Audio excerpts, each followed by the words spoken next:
Welcome to this week's edition of Flashback Friday, your opportunity to get some good review by listening to episodes from the past that Jason has handpicked to help you today in the present and propel you into the future. Enjoy. This show is produced by the Hartman Media Company. For more information and links to all our great podcasts, visit hartmanmedia.com.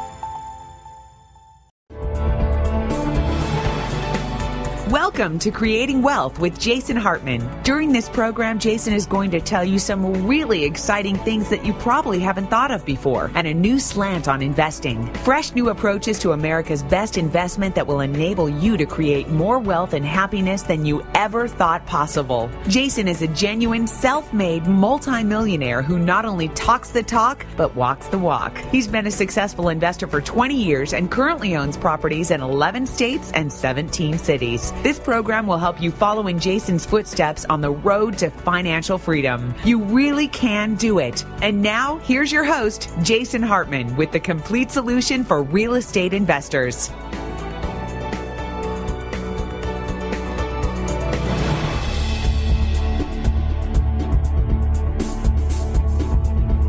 Welcome to the Creating Wealth Show. This is episode number 266, and I'm your host, Jason Hartman, and a good morning to you from Phoenix, Arizona, where it is 8 a.m. and it's 88 degrees, but it's a dry heat, as they say. Hey, so today we've got a great show for you. We've got a client interview. You'll hear from one of our clients, a doctor who is investing in real estate and just out of medical school fairly recently and going down the right track. Some say doctors are people who pay attention to their profession, but not their investment portfolio and not the business side of their life because they're scientists. But this one is, and I got to hand it to him. He's going to do a great job and have a lot of success, I can just tell, with his real estate investing. So you'll hear about that in just a few minutes. And gosh, today, well, what do you want first, the good news or the bad news? Well, there's always a way to make bad news good news. Well, I guess not everything, but most of it, at least most of the stuff I talk about here. So I guess I'll start with the bad news. California, my old home, the Socialist Republic of California, 2 bankruptcies in 1 week. Now, these aren't bankruptcies for people or businesses, mind you. These are bankruptcies for cities. Yes, 2 California cities have gone bankrupt in just 1 week. One, of course, you're probably familiar with. There has been much written about this one and much media attention, and that is good old Stockton, California. I'm sure that one doesn't surprise you. This from a Newser article. By the way, thanks to Kyle for recommending Newser to me a couple of years ago, one of our listeners. I like Newser because it's just short and quick.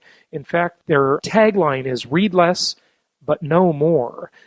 So basically 2-paragraph news stories really gets to the point quickly. Remember, when you were in school and you probably learned a little bit about the way journalists write with that inverted pyramid format? Well, the important stuff is usually pretty much at the beginning of the article anyway, and it allows you to read a lot more stories. But sometimes you want more depth, and you can always click on the link for the full article if you want to hear all about it. But this one's interesting. So this is the biggest city bankruptcy in the United States so far, and that is Stockton. California City expected to file paperwork today, and that was a June 27th article. The city of Stockton, California will file today for bankruptcy protection, becoming the largest city in the U.S. ever to do so. The San Francisco Chronicle reports Stockton, a river port and agricultural city of nearly 300,000 people, about 90 miles east of San Francisco, became a victim of California's housing crash. During the mid-2000s economic boom, the city, long mired in poverty, attempted to reinvent itself, building a new marina and sports complex, a fancy hotel, and new housing tracts, and a promenade on credit.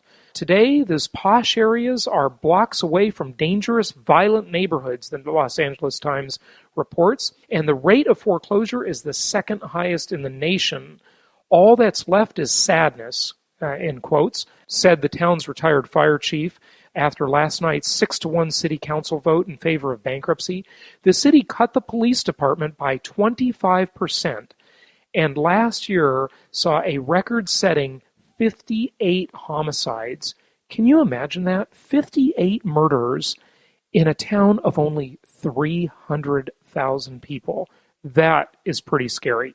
This is what happens when bad economic times hit a city. It's really instructive. By the way, that's me talking. I think you can tell where my comments are thrown in. There have been 31 homicides so far this year, the BBC reports. The fire department was cut by 30% and other city employees cut by 40%. Employee pay and benefits, once perhaps overly generous, I'm sure they were also cut. Stockton also has the state's second highest rate of violent crime and an unemployment rate higher than 15%. Now, all of you listeners to the Creating Wealth Show, of course, know that 15% is the way the government understates and calculates it. So when you see 15%, that probably really means about 25 to 30% in true unemployment. Many city buildings have been repossessed, including City Hall. Wells Fargo took over a few parking garages the city owned as well. Says one local, quote, "Now they own the building that the city hall is in. You might as well call it Wells Fargo Town." Wow, and it's interesting to see sometimes, I don't know, they tend to be so snarky and pessimistic, but sometimes they're accurate. I like to read the comments on some of these posts. And one of them says, "Now you liberals see, we don't need to get violent or upset because in the end, your handouts, cultural diversity commissions, coastal commissions, and massive pension programs will implode on themselves. Socialism, liberalism, progressive will always fail. Call it what you want, it's going to fail." Well, I agree with that. By the way, do you know what the Coastal Commission is? I have had a few different dealings with the Coastal Commission over my years in the real estate business in coastal Southern California. And I tell you, the Coastal Commission has got to be the biggest business chaser away, if that's the proper way to say it. I'm sure it's not. California has one of the biggest, because every time someone wants to build anything you can see from the coast, so if you were out on a boat in the water and you could see it, the Coastal Commission just makes it virtually impossible. I remember I was doing a real estate deal in Malibu years ago and had this client who wanted to buy I think it was at the time a $2.2 million property. Probably in today's dollars, that would be somewhere around $6 million, I would guess, with true inflation rates. And I'm also kind of taking into account real estate inflation rates. They wanted to buy this property, and it killed my deal. The Coastal Commission just killed my deal because the developer of the property didn't quite get the permits done properly. And I mean, look, folks, it was a beautiful home on the coastline in Malibu, California, and just destroying economic activity at every turn. Okay, well, that's the bad news. But again, always a way to turn bad news into an opportunity, which, by the way, reminds me, our next show, episode number 267, we will have the author of Abundance. The Future is Better Than You Think. You're going to love this one. I hope you got that book as I had recommended before. It's fantastic. Peter Diamandis and Stephen Kotler have done a great job telling us how incredible our future really is going to be. And there are so many reasons to be so optimistic. Before I jump into the next story, which is good news, I want to just tell you about a couple of properties here. We have been able to get some really long-awaited, much-needed, outstanding inventory recently. And if you're a regular follower of the show, if you're a client of my company, you know that inventory has been extremely scarce for us. So I'm glad to say it's gotten a little bit better just recently. Here's one in Memphis, Tennessee, 29% projected ROI. And look at this property, okay? $56,900, so very inexpensive. $44 per square foot, subject to qualifying with 25% down. All you need to get into this property, including your closing cost, is about $17,900. And let me just share with you the rest of the projections, and I'm going to share some on a few more properties here after the next story. Projected rent, $850. Projected positive cash flow here of $234 per month, or $2,800 per year, which leads you to an overall cash-on-cash return of 16% annually. Now remember, cash-on-cash is assuming there's no appreciation. In fact, if the property goes down in value and it's only worth $1, as long as you maintain that income and expense ratio, you'll produce your cash-on-cash return of a whopping 16% annually. And the overall return on investment here of 29% annually. Pretty darn phenomenal, to say the least. Now, Alabama, Mobile, Alabama, a market that we did some business in a few years back, and I own property in myself. This is really good news. I remember they were talking about this. Well, it looks like it's finally happening here. Airbus plans its first U.S. assembly plant in Alabama. Okay, now Airbus, of course, the airplane manufacturer. Airbus plans to invest several $100 million in a new plant in Mobile, Alabama, which would be the European plane manufacturer's first factory on U.S. soil, sources tell the New York Times. This move would ramp up its competition with Boeing, which has been the only company building large commercial aircraft in the U.S. since 1997, Flight Global notes. The assembly line, which is at least 3 or 4 years away from starting operations, could annually produce dozens of A320 jets, the best-selling commercial jetliner in the world. Airbus currently holds only 20% share of the American market for single-aisle planes, which are increasingly replacing older aircraft that are not as fuel efficient.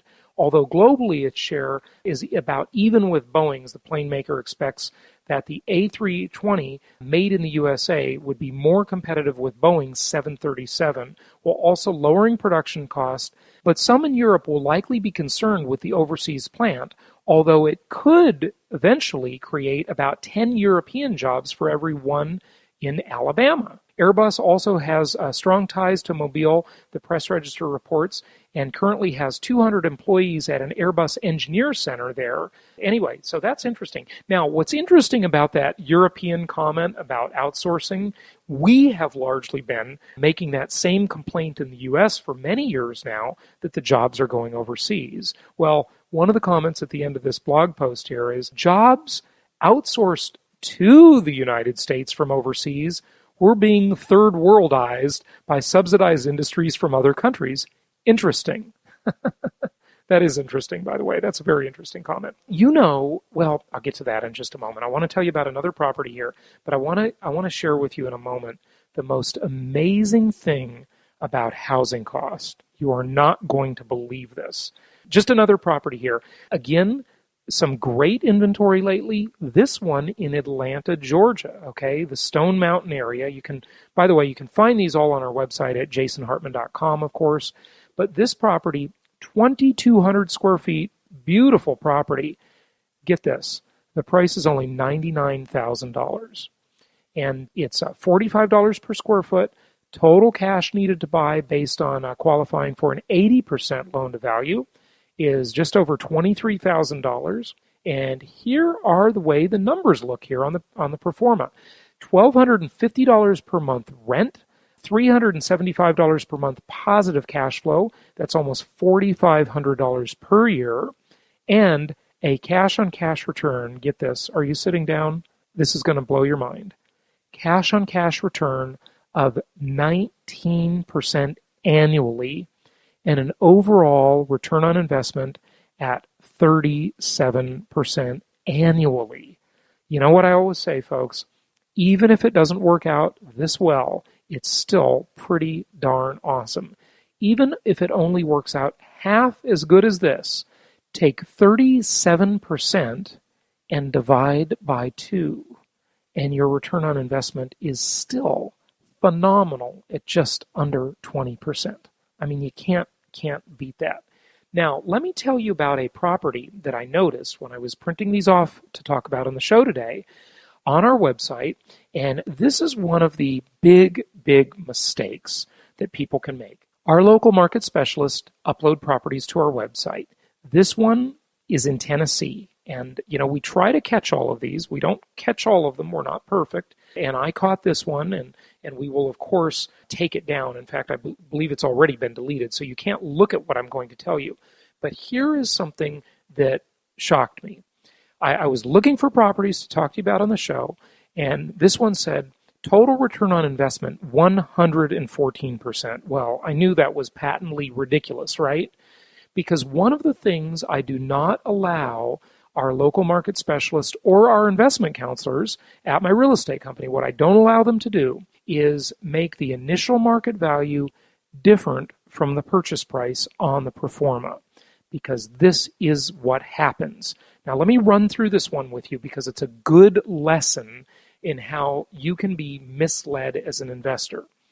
But first, I want to say, look, do you sometimes buy a property that is below market value? Sure you do.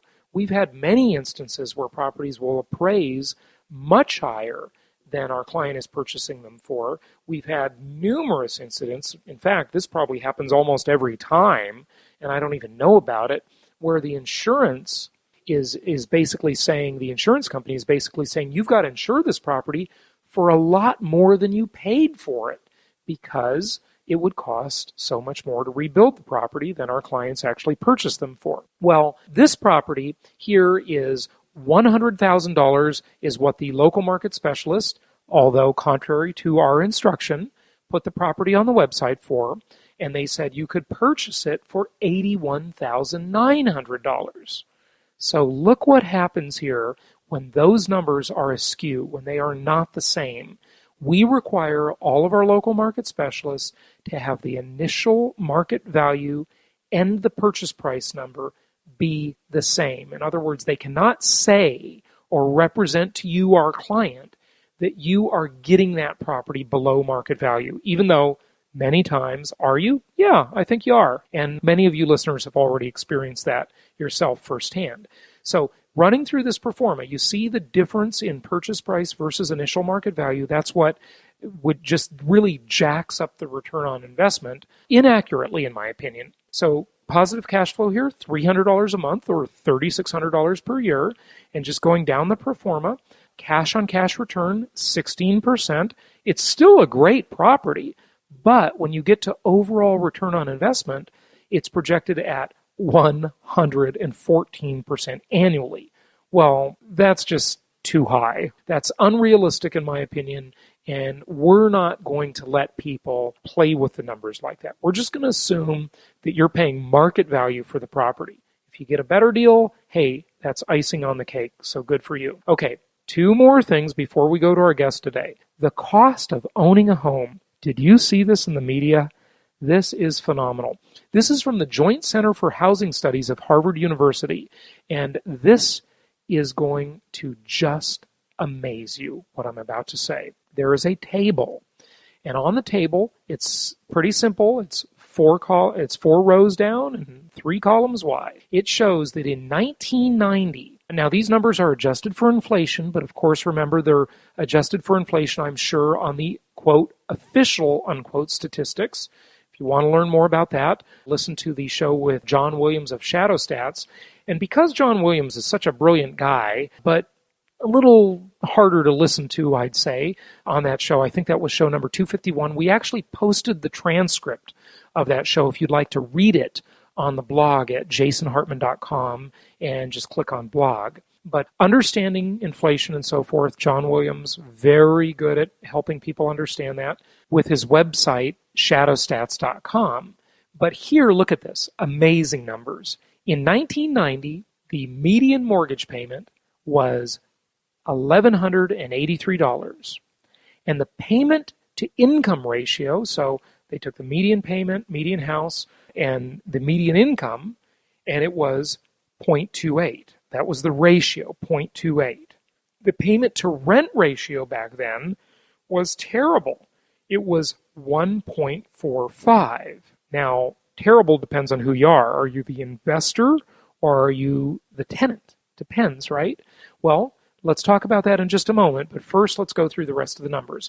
10 years later, fast forward 10 years to 2000, the year 2000, the mortgage payment in 2011 dollars is $1,125.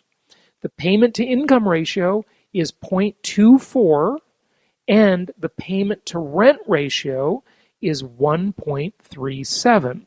Now let's fast forward again, but this time only 6 years. We're going to take a middle of the decade thing, and this is instructive because it really looks at the hot, frothy, crazy market we had. And so let's look at 2006. That mortgage payment was $1,240, And the payment to income ratio was 0.28, just like it was way back 16 years earlier in 1990. But the payment to rent ratio was 1.44. Now, this is where you need to be sitting down, because this number is just going to put the biggest smile on your face as an investor. It is unbelievable.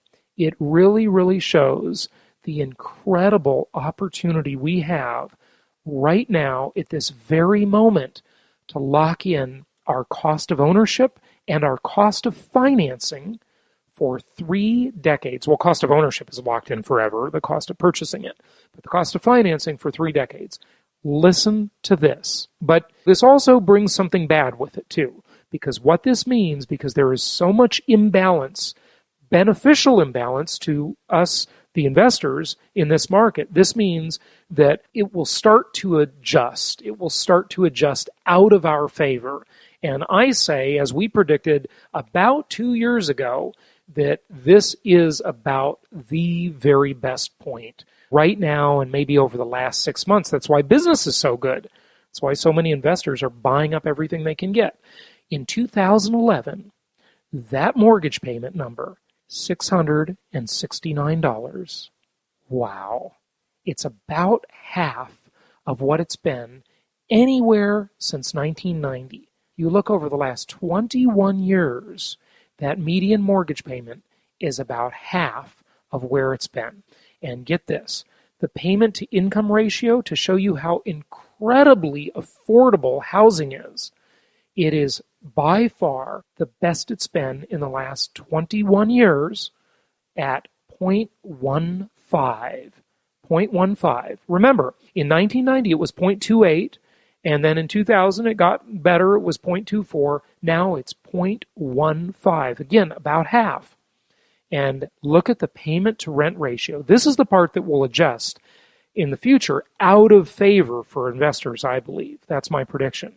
Okay, it's very good right now, very desirable right now, but that imbalance in the market will start to right itself, and you're already seeing this, where properties are appreciating in price, and rents are still escalating, but that imbalance ultimately will correct itself. The reason rents are escalating, and we've talked about this many times before, is because although this is so incredibly imbalanced, it would normally adjust much faster, but we have some special circumstances. It's very hard to get a loan, okay? So you can't get the financing. It's great if you can. That's why if you're not obtaining all the financing you possibly can now, you are missing out on a huge opportunity.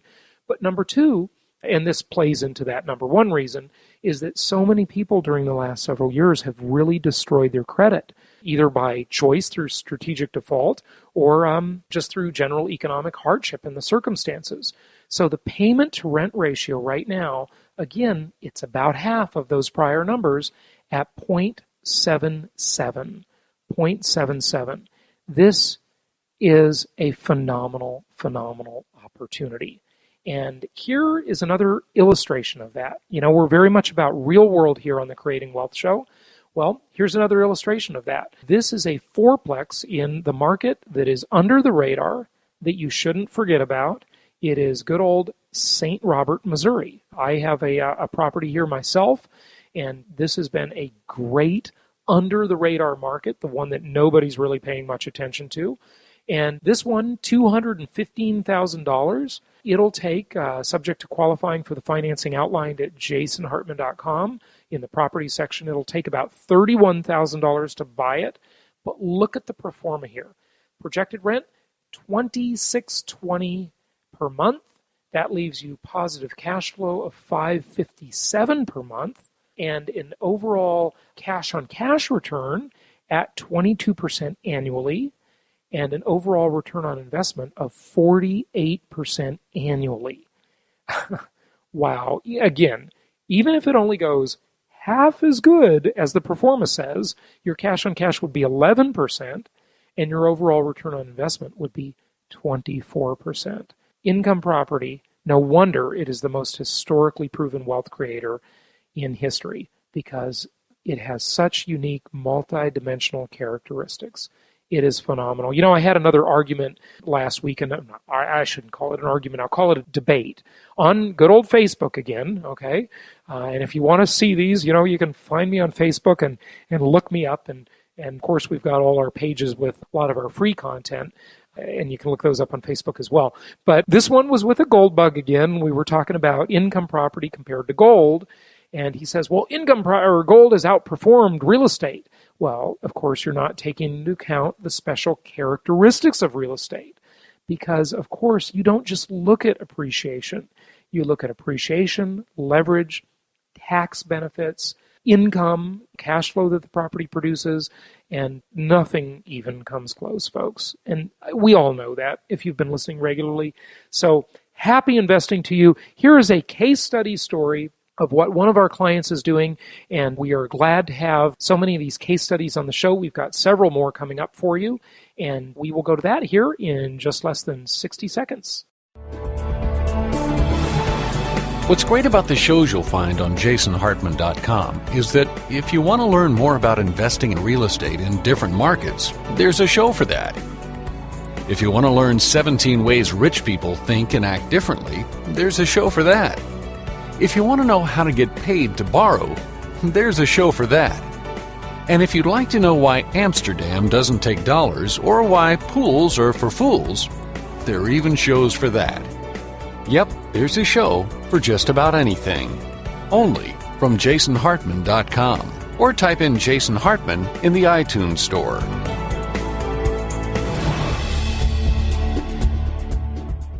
Hey, it's my pleasure to welcome one of our clients to the show. We're very grateful whenever we can get a client on the show and you can hear their first-hand experiences, as the saying goes, from the horse's mouth, as it were. And my pleasure to welcome Tap to the show. He lives in Venice, California, and I actually went to Venice High for a year, so I know that area well. And Tap, it's great to be talking with you. How are you? I'm great, Jason. Great to be on. Good. Well, my pleasure. So you are a physician, and you're recently out of medical school, or I guess out of your residency, I should say, right? Right. And tell us a little bit about your story as to maybe just go chronologically. Where did you go to medical school? Yeah, so I went to University of Pennsylvania out in the East Coast, and I went to med school, residency, and fellowship all over there in Philly. I'm from the East Coast, grew up in North Jersey near New York City, and I finished my training just under 2 years ago, and I decided I want to live near the beach. I lived in Chicago and on the East Coast. I'd never lived on the West Coast, so I hopped in my car, drove cross country, and found a job in Southern California where I wanted to be. And then, as some people may know, as soon as you get out of training, as a physician, your salary kind of goes from very low to pretty comfortable. And so I spent several months sort of living the good life, spending money I had not had before that. And you can spend money in Southern California without too much trouble. That's pretty easy to do, yeah.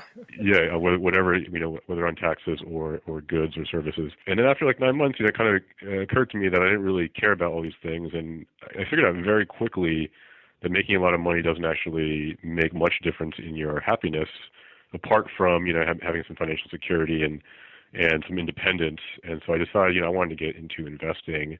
I enjoy investing. I enjoy business. I just had never had an opportunity to do it before. And I kind of got the idea that, I want to, if I practice medicine or do research or whatever, I'd like to do it on my own terms and not really do it for the money, but to have some other sources of income. So I'd say about a year ago, I started researching investments, everything, angel investing, real estate, notes, stocks, everything. Initially, I was thinking about flipping houses in Southern California. I don't know why. That's just what people at real estate meetings seem to talk about. And after a few weeks of looking into that, I realized I didn't have the time or interest in being a house flipper. I'd much rather be a physician if I'm going to work that hard. And it wasn't a great market for it anyway. So the more I did research, the more I realized I wanted to buy cash flowing. I came to this conclusion on my own, really independently of before I ever met you. But cash flowing rental properties in sort of moderately priced, good job markets in cheaper parts of the country like the South, certain cities in the Midwest. And I looked at a bunch of markets and I started finding these sort of turnkey places, like the ones that you work with, initially on my own. And one day I just kind of decided I felt very comfortable with a particular vendor and market in Memphis. And I purchased a property over the phone, which I never thought I would do. But it was a low price point, under $50,000, which I figured if it went wrong, I wasn't going to lose my shirt. And that experience was so easy and so good that I bought another one with them about 3 or 4 months later. And so I've had those 2 properties for about 6 to 9 months. And I've never even received one problem phone call. It's been so easy. So then I decided to diversify, and I started kind of like researching more broadly. I already talked to a lot of turnkey places, and I started discovering networks like yourself. And I started going to meetings for those networks. And I have to say, they do a good service. They introduce you to good people and sort of do a little bit of education. But I wasn't very impressed with some other networks that I worked with, and I felt comfortable doing it on my own if I didn't have a network. But at some point I talked to one of your sort of investor specialist counselor, and she was just great. So interpersonally we got along great, and we still do. And so I came to your meeting, Meet the Masters, about 3 months ago, and it was just a totally different experience. And it was educational, it was interesting, it was really nuts and bolts stuff. And what I really, what kind of sold me, apart from the fact that I thought everyone I met was from your company was great and very straightforward and very honest, and I thought the whole structure was very educational. I actually learned things. What I really liked, what kind of sold me, the linchpin, was when your sort of a special market specialist came up to talk, you were kind of happy to grill them on, weaknesses in their market or their model, just as much as, you were sort of propping them up. You were not afraid of asking them tough questions. You weren't really there to be a salesperson. It didn't seem like that to me anyway. You were really there to help the investors make a decision on what they liked and what they didn't. And that was different. It wasn't like a sales pitch. It was more of really you were kind of on our side. So I like that. And I bought 2 properties. I just closed on my first property in St. Louis last week, which is a duplex. And I have another single family in St. Louis with you guys, through you guys, that I am under contract. And I just visited Dallas last week, and I checked out some properties down there, including with your market specialist in Dallas. In Dallas or Atlanta, probably the next place I'm going to go. Yeah, I think those are good decisions. Tap, one of the things that we've always done, and I don't know why, it's just sort of part of our company culture, is we fall out of alignment with our local market specialists frequently. In fact, we've been in little conflicts with them from time to time. Not usually the people we're working with, but we've fired several of them. We've had litigation with one of them because we thought he was doing a bad job and just not taking care of our clients. And, we really, I think one of the great things about us is we really understand who our customer is. It's our customer, the client, you, not the local market specialist. And, well, they're great, and we depend on their support, and we support them when they're doing things rightly. We're not afraid to really part ways with them and do our own thing, because we know that ultimately we can get new suppliers, but if you burn a bridge with a customer, that's just going to ruin your business.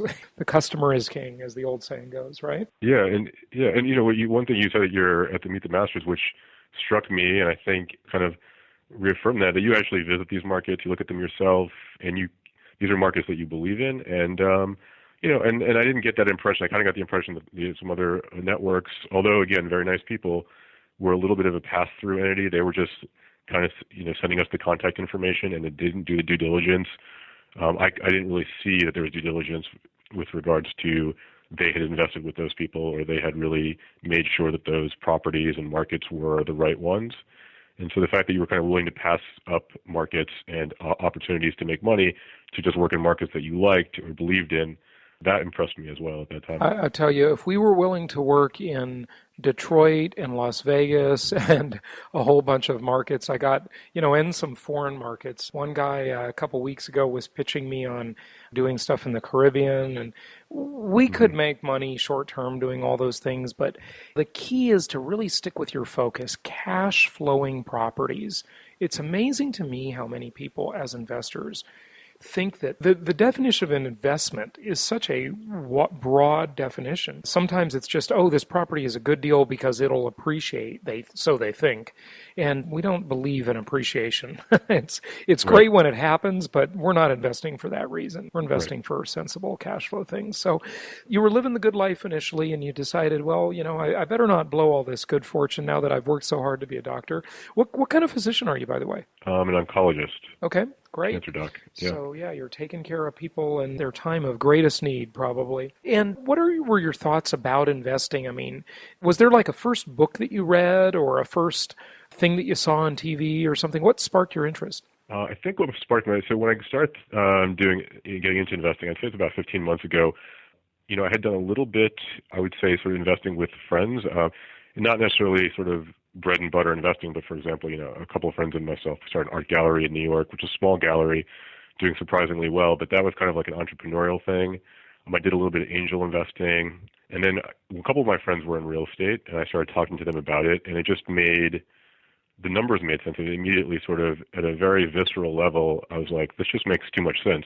And so the first were just conversations with friends that were interested. Then I just started reading books on Amazon. I forget the name of the books, but if you just go on Amazon and Google sort of real estate investing, there's some books that get really good reviews, and I read a few of those. Then I went to some real estate investment club meetings in Southern California, and I would say there's some good things and a lot of bad things about clubs like that, in my experience.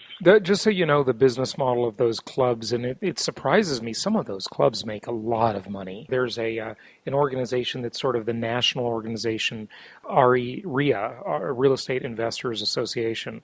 Basically, the business model of those clubs is there are speakers who are on the circuit of doing REIA clubs.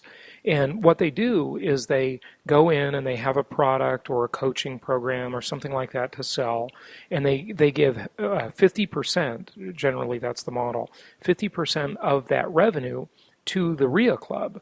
And so they'll come in and they'll sell a $700, the very typical deal is like the $700 price point. And they'll sell a $700 or sometimes more, sometimes $3,000 product, or service, maybe teach people how to buy at foreclosure auctions or whatever it is. There's a zillion different products and ideas out there. And they'll give half to the people who host the group. And every month it's a different speaker, and every month it's a totally different philosophy. And there's just no real business model there except to just make money by having speakers come in. And now it's even more competitive for the speakers because they will give more than 50% a lot of times, and 50% I think is darn generous. And so they'll just raise the price of the product because on educational products the price has no particular meaning, right? It's just a sort of an ambiguous number. But think about it, if they put 50 people or 100 people in a room and they hear someone talk about their $800 course, so the club's going to make $400 a head. It can be quite a lucrative thing for one evening worth of work.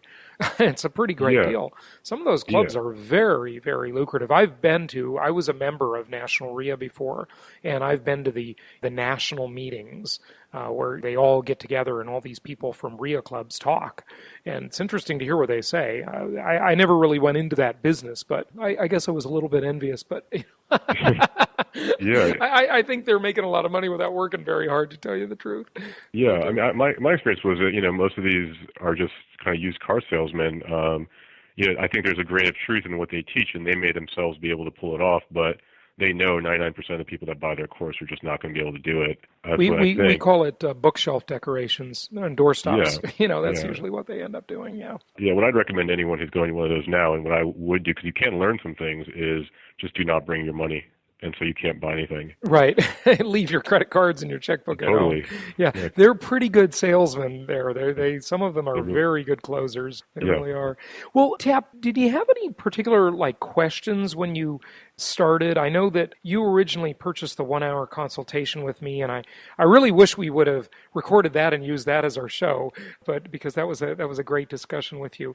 But what questions did you have then, or do you have now that maybe might be common to the other listeners too? Yeah, I think one question that's high on my mind right now is what's a better investment? Going with the sort of upper, a little bit higher rent areas where you're looking at properties between 100 and 140,000, and the rent might be 12 to 1,800, or going in the kind of working class neighborhoods where the properties are 50,000 and the rent's 750, and the cash flow is higher.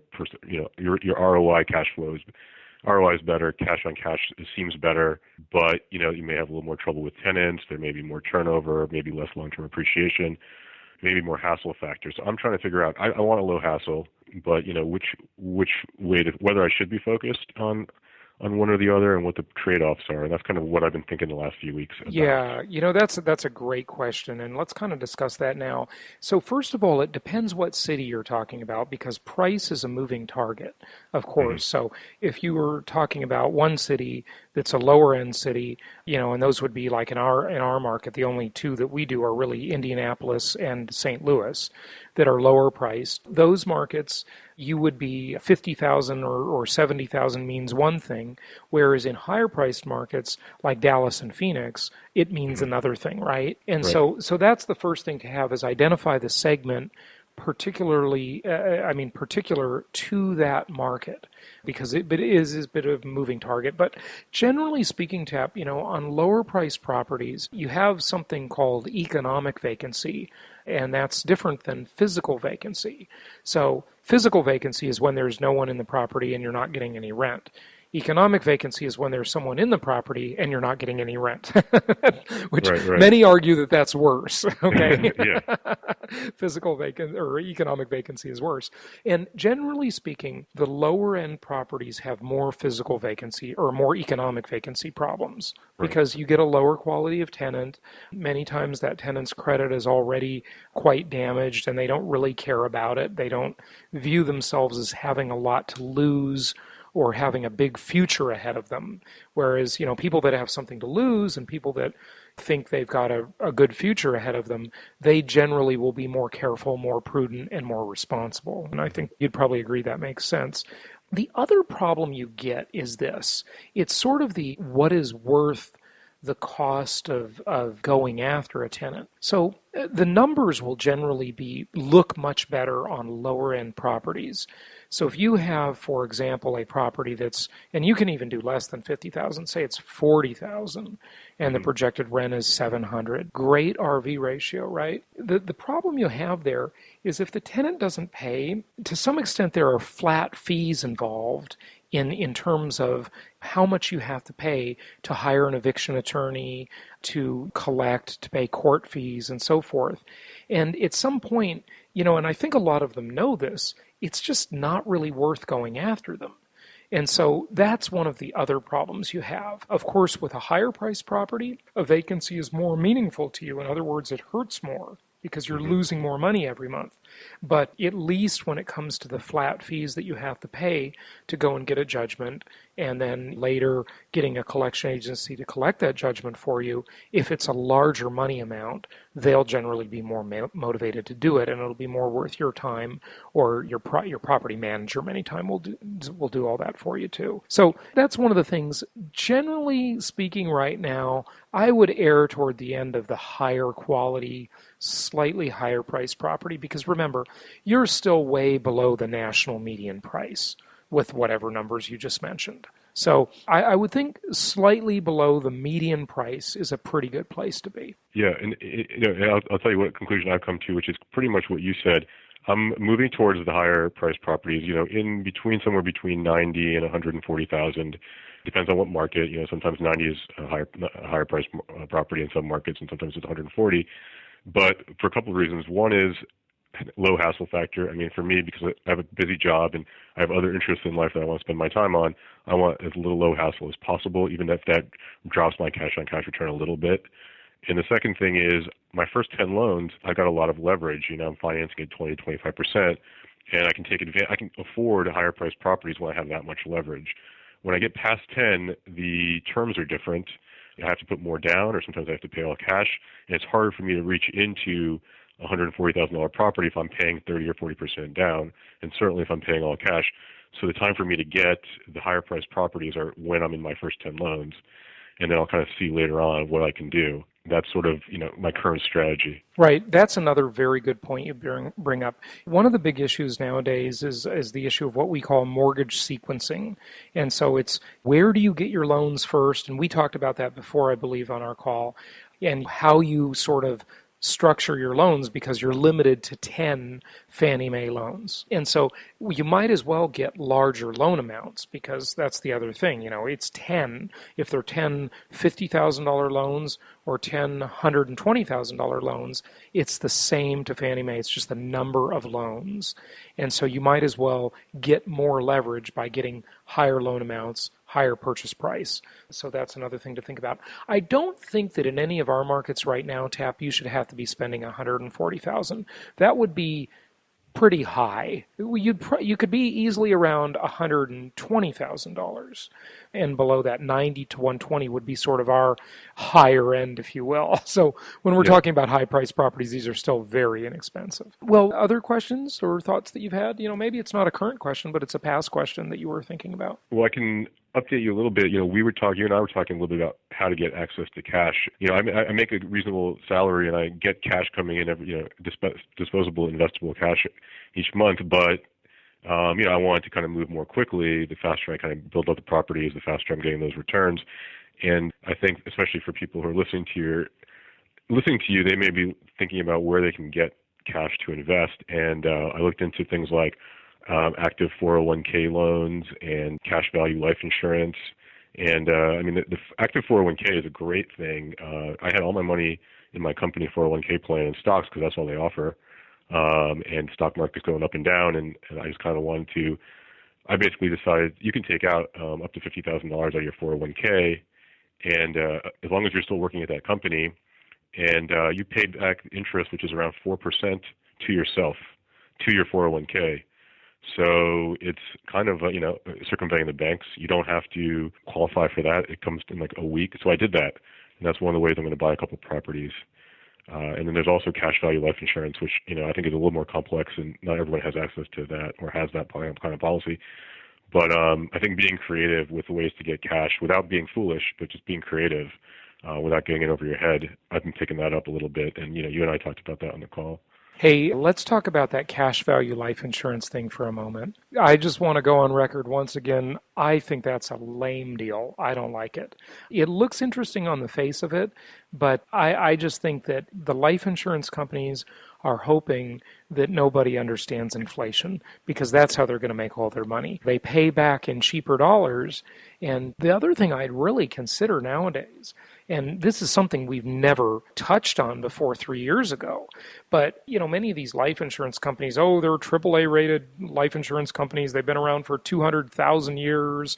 And nowadays, that's a lot less meaningful than before because what we have learned from the last financial crisis that we're still in, frankly, but when it really got severe 3 years ago, is that we've learned that these life insurance companies, number one, they can go out of business unless they're bailed out by the government. And I don't think the tolerance for bailouts is there anymore. So I think next time around, I don't think you'll see so many bailouts, okay, because people are just too upset about it. But number two, the ratings agencies, they're just so crooked. They've just been so debunked as to how they do their ratings, whether it be Moody's and Standard & Poor's. People have they were just asleep at the wheel in rating all of these toxic assets last time around. So how can you trust them now? Yeah, I can make two comments on that. One is one of the things I love about investing is that I have to understand how the world works. I have to keep learning in order to be a smart investor. So I have to understand, what's going on with the euro. I have to understand how insurance works. I have to understand all this. And, so you kind of have to be like a broad-based learner. And the other thing about the cash value life insurance is I agree with you. I would not start a cash value life insurance policy as a way of having sort of access to cash and long-term, death benefit and all that. It just so happened that my parents had started one in my name for their own estate planning purposes. So I happen to have one already with cash value in it. And instead of sort of having it sit there and do nothing, I'm using it as a way to get a loan and use that money. It's almost like equity in a house. Right. But I would never start one now. It just so happened to be there, so I used it. But yeah, I wouldn't recommend it. Right, and you mentioned that to me on a prior call. Now you're just reminding me that you mentioned that. But I would say that your parents, had they taken and invested that money and done it themselves years ago when they bought that plan, they could have done much better with it. I'll just bet you. Yeah, I totally agree. Yeah. And so some brilliant life insurance salesman a long time ago figured out how you could rebrand life insurance as though it's an investment. And that's where, look, folks, if you need life insurance, get yourself a cheap term life insurance policy. Insurance is fine. I have nothing against insurance. But when you start looking at insurance as though it's an investment, that's where I just say, no way. I've heard the pitch of the bank on you concept. Randy, who's been on the show before, he loves it, and we argue about it constantly.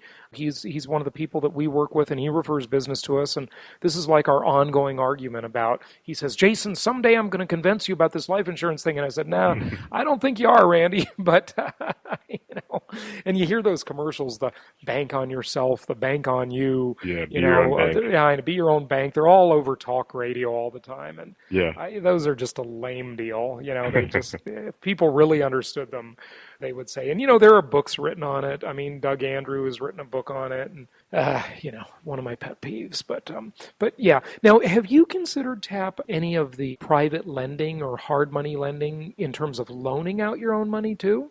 On a short-term basis? I've looked into that. I've thought about it. I'm not doing it personally for two reasons. One is because I'm sort of in the wealth building mode here, and I'm really kind of going after using the cash that I do have to buy rental properties right now because of the interest rates and the prices and whatnot, and because the returns are so much better.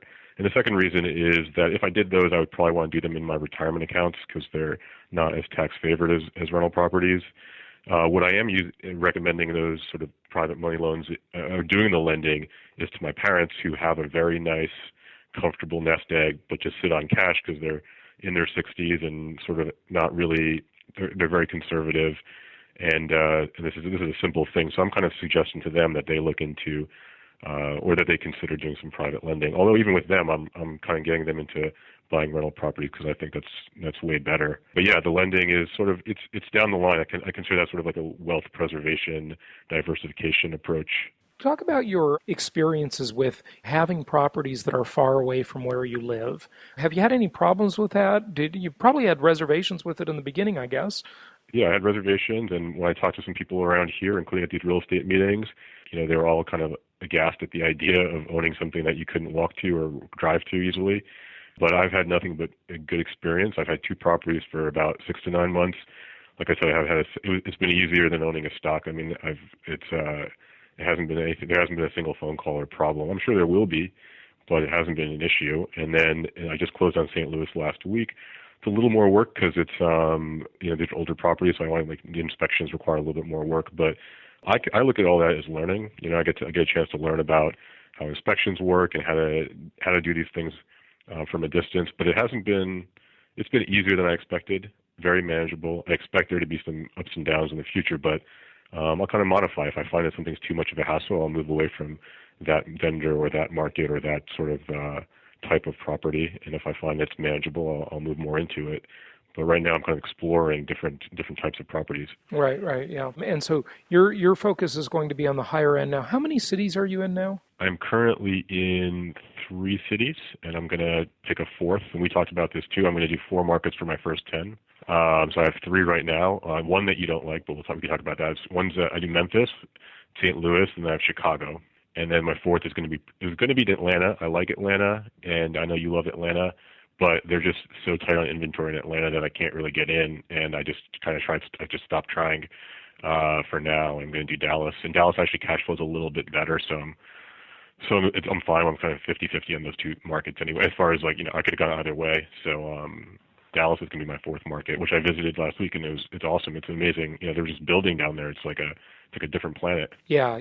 Well, Texas is so business friendly, Yeah. Like I always say, it'd become the Hong Kong of the United States if it were to secede from the Union. Yeah. Exactly. Good stuff. Well, any questions or thoughts you want to just kind of wrap up with? I know you've got to get back to work and saving lives. I would just say the 2 best things that I've found about investing is it's a lot of fun. You get to learn about a lot of things. You interact with lots of interesting people. Be careful and skeptical about really everyone at first, but over time you develop relationships with people that you like working with, which is also great. And then Just speaking as someone who is a skeptic about everything before I get in, but enthusiastic skeptic, I can't really see any. I'm recommending real estate investing to my friends and family, and I would never do that if I just think on kind of every dimension it makes sense, including if you think that everything's going to crash because people still need a place to live. So to me, especially for residential real estate, it just makes so much sense. So I don't really want more competition out there for other investors buying properties I want, but it does make a lot of sense right now, and I think it's a good, I'm enjoying the whole process. I'm having a lot of fun. Good stuff. Well, Tap, thanks so much for joining us today, and we'd love to have you back on maybe, in a year or so, just to kind of look back on more of your experiences as they unfold into the future, okay? Yeah, that sounds great. Did you know that you can call into the Creating Wealth Show? Yes, you can call me and talk to me direct or later broadcast on the show. The number is 949-200-8009 or via Skype, Jason Hartman, ROI. Please make sure you have a good connection when you call, get your questions answered, participate in the show, and share your experiences with other investors. Call in 949-200-8009 or Skype, Jason Hartman, ROI, and participate in the Creating Wealth Show.